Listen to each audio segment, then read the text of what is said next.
people might take their own life when the economic impact starts to bite harder.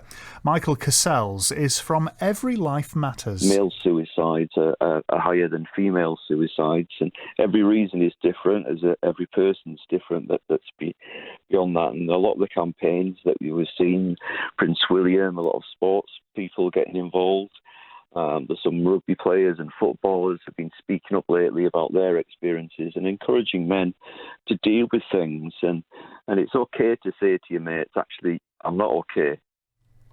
An investigation by BBC Radio Cumbria has found no evidence of a current spike in people taking their own lives because of coronavirus. But we did learn that suicide rates increased in England and across Europe, actually, in the 2 years following the 2008 recession.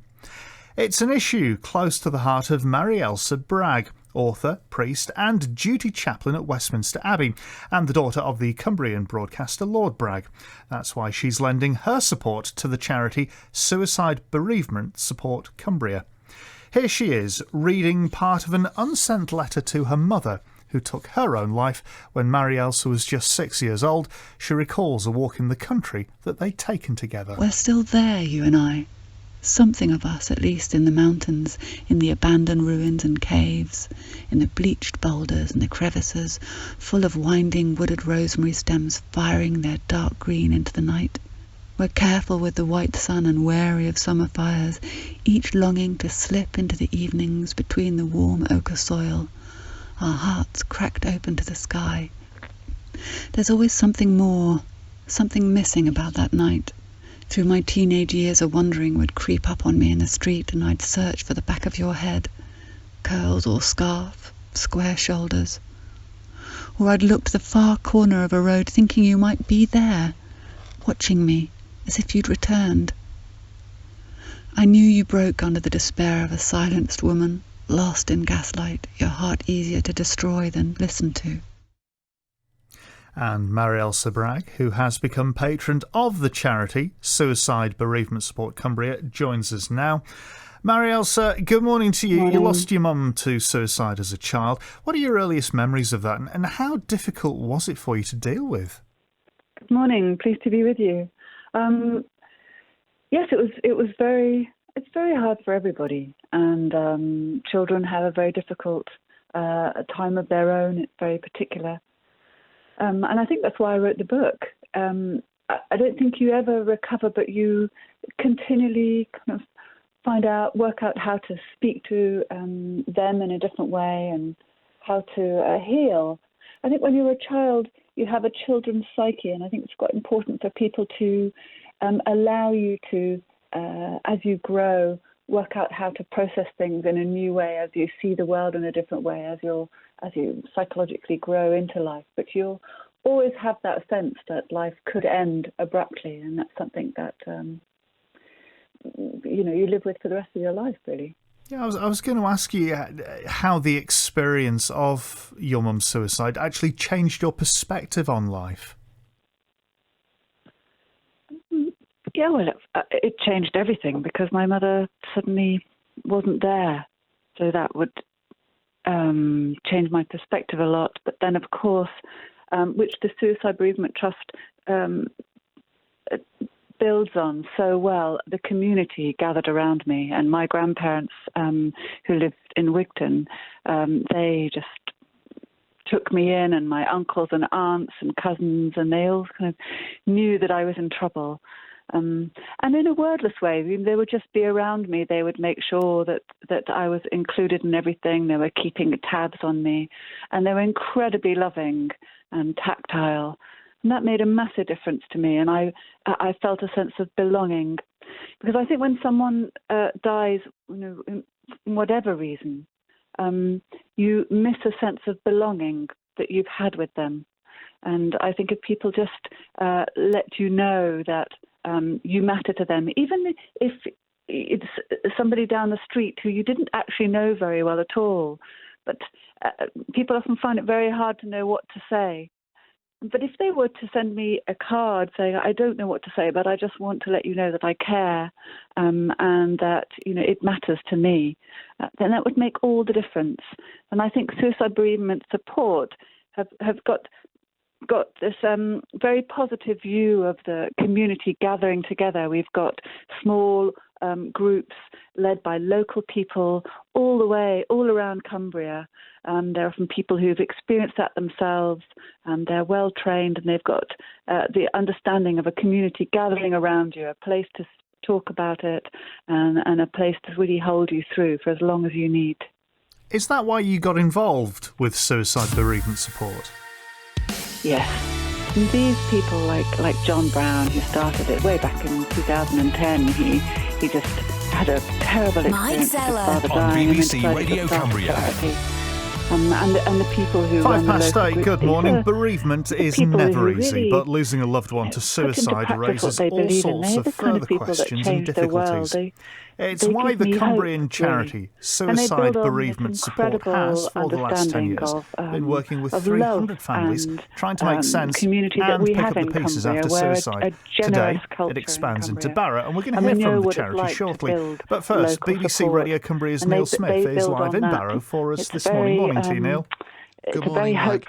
In the Barrow area last year, almost one person a month worried are you took their own personally life. That's a higher about suicide those at rate risk than of in Cumbria suicide as a during whole. this pandemic, Go which we're back still 11 going through? years, and one of the suicides here was the couldn't partner be more of Barrow worried. I mean, mother and before nurse the pandemic, Emily. the statistics He'd been that suffering one mental person illness a for the week in previous Cumbria decade. commits Now, although they suicide. had One person a separated week, higher before than the he took national his own average. life, she had to then wind up his That's business really after his worrying. death, as We well as don't trying really to know what's support going their on behind 4 closed children. doors at the moment. She told me it was 2 years before she finally got and the help even she if people are needed managing from to what is now survive Suicide just, Bereavement Support, then, and she could only access once the that furlough in those ends days and, by driving all the way we to don't know what we're Keswick. going into. I felt Fear like is a I, very in some big, way, must have contributed has a big, to my big partner's impact on death. people. I felt It makes like us I'd all let the feel children quite down blind. by bringing them into this situation. Charities like this, and I felt like I was doing rubbish at work, keep going, no and I matter felt what. like I was As pathetic Michael said because it was so 2 years vividly, after reach out no matter what. Even if the first time you reach out doesn't work, I should keep reaching out by then to have moved on. Samaritans, I'd taken police, most, GP,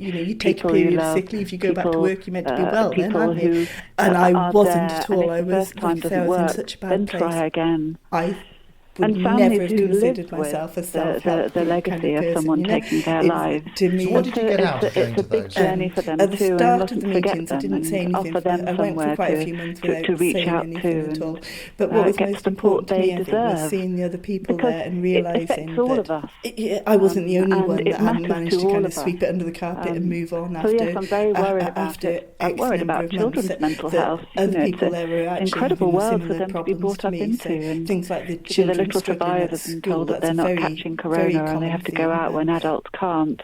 We That's talked going to one be time about a going legacy to that we all social need to events pay and, attention where people, to. oh, you left your But there's husband a at lot- home, have you? And There's going how to be do a you lot answer of work that to one? do, It's really but awkward. worthwhile work. because And it's the actually will put people you off and people going are the out. most But I worthwhile didn't thing to realise work that I with. wasn't the only person that was Thank kind you of for being on the struggling programme with this those morning. things. And the other Marie-Elsa thing Bragg, was author, seeing that priest, the and people now there patron were of good, Suicide honest, tidy Bereavement people Support who Cumbria. were in no way And responsible just to point for out, if the you've been affected tragedies by that the had occurred in issues their family, raised and I think with it made regards me to feel this as if story that we're maybe bringing you this I morning, wasn't. there is I wasn't help the massive available. failure You that can I go thought I was. online. The BBC Action Line website It's just a very would be a difficult very good situation that you starting have to point cope for you with. if you're being affected SOBS by what we're is chatting now about this morning. SBS. You can get help, Slight change into advice local on the charity BBC rather than Action the Line local website. branch Just of put in your national search one. engine, They're BBC Action setting up Line. in Barrow. Search for that. How much would you and welcome it'll the be a fact that they're starting doing point this for now? you for information on help and Because advice with regards to what we're my chatting talking about to other today. people and people being aware of my having lost someone through suicide, a lot of people locally have actually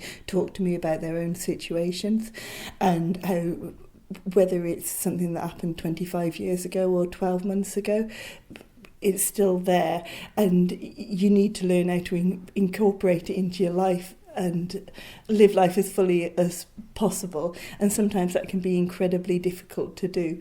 And if there's a local branch that can help you to do that, then that's wonderful, isn't it? Because it's a very, very difficult thing to deal with, and to deal with it on your own is maybe impossible for a lot of people, and it certainly was for me. So I'm very glad that there's a Barrow branch available. Over a decade on now from his death, how are you doing? How are the kids doing? How has this, I guess, informed your lives, but maybe is it no longer dominating them? it becomes part of the narrative of your life. I don't think you get over it. I don't think you don't box it off and move on, but it's a thread that's always there. But we certainly live very happy lives. My children have all got successful careers and they're doing wonderfully, and I'm incredibly proud of them. My one daughter works in Beijing and volunteers for a mental health charity there, and another of my sons does fundraising for mental health, and we try and be open and to talk to people about mental health and suicide to support other people. But it doesn't dominate our life. It's a thread within it, isn't it? Emily from Barrow, ending that report from BBC Radio Cumbria's Neil Smith. John Brown is the chairman of Suicide Bereavement Support Cumbria, the charity which is expanding its services into Barrow today, and he joins me now. John, good morning. Why are you doing this? Why are you expanding? Well, we've been aware for some time that there's a need for, or likely to be a need for self-help support in the Barrow area. But, Barrow suffers from being a long way from anywhere. We're a wholly voluntary organisation. We started in Keswick because it was central, but that made it a long way from everywhere. It developed into Carlisle, Kendal and the West. We recognise that, Barrow is a crucial piece of the jigsaw, and we believe there is a need there, and we're going to kind of come down today and see whether local people agree with that. And John, I'm just interested to get your take on this. Why is it that separate support is needed for families bereaved by suicide compared to maybe the support people might seek after other types of bereavement? I think, in my view, there is no other loss like suicide. It's the loss where, your life is perfectly normal 1 minute and the next minute it's completely stood on its head. And the difficulty is that as the person who's left behind, you're never going to know completely what happened. And I think Emily put it well. There isn't recovery from suicide. There's what we tend to call rehab, or learning a new normal, trying to develop a new way of life and new ways of coping. Just a few weeks ago, it's worth pointing out that Barrow Council vowed to cut the above-average suicide rate in the borough. But of course, despite that vow and the best intentions, there's still going to be families left behind after suicide, aren't there? Tragically, there are. At the end of the day, whatever happens. I tend to use an analogy of Green Shield stamps for some people who may not have been in touch with mental health services. If people are old enough to remember when you collected Green Shield stamps, you end up with a great pile of books.